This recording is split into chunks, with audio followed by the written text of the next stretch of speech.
Hi, my name is Muhammad Taufik Anggoro. I am a management student from the Faculty of Economics and Business Gadjah Mada University. So today, after carrying out a coaching session, I would like to share what I have learned about leadership and communication. During coaching session, which looked quite short but were able to open my eyes about the role of the leader is very important in the organization. Without the leader, perhaps the team will become messy and undirected. An organization without the leader is like a compass without a needle. It can be used, but it cannot determine which direction is right. Achieving a high position like a leader is not easy and cannot be obtained instantly.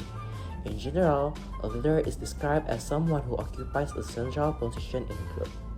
I've learned that we don't need a title to be a leader. No matter where you work at or who you work with, if you are influencing others and making change happen, you are a leader. Without realizing it, everyone has been a leader since childhood. But not everyone has the gift of being a leader because every leader is made, not born.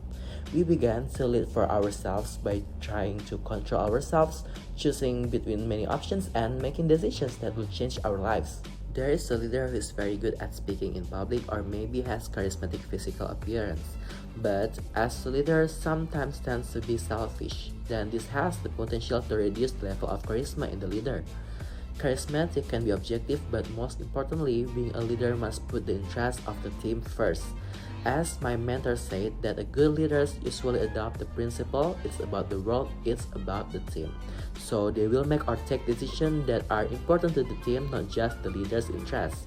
A leader in the world of work must be able to put aside feelings and personal interests for the sake of sustainable team performance. Leadership encompasses the skills and qualities necessary to motivate others to achieve goals. Therefore, leaders are trained to see the heart of the problem and offer solutions. Being a leader means being able to distinguish when we act as a leader for ourselves and when we act as a leader for our group. I realized that building a comfortable work environment is very important so that the team members can be honest or open and even have active opinions. As a leader, we have to make sure that the people in our team feel comfortable and not alienated. A comfortable atmosphere is quite important because it can make the team members constructively convey anything, including those that concern themselves or a problem, so that they can develop themselves in it. Another important thing, my mentor made me realize that good communication can build effective relationships and interactions with certain individuals or groups. Good communication skills in carrying out leadership can encourage the formation of charisma in a leader, as it is known that being a leader means having an authority to influence the members under us.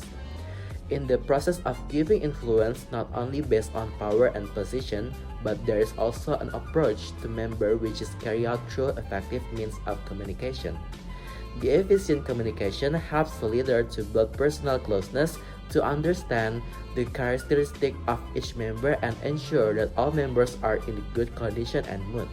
With the contribution of effective communication, conflict resolutions becomes easier to find. And last but not least, what I have to learn and need to apply to myself as a future leader from the coaching session is time management. A busy schedule, or if it doesn't produce anything, sometimes it makes us feel tired and lazy to do something.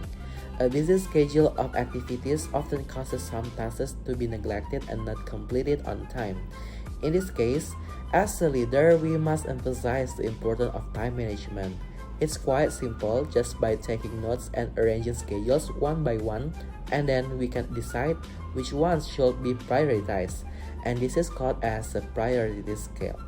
This priority scale can help us to build a balance between career and daily activities. Thus, both time focused on work and time for other activities can run optimally. So, after hearing the explanation that I have given, I hope we can all become good future leaders, and I'm glad to share knowledge with you. Thank you for attention and see you next time.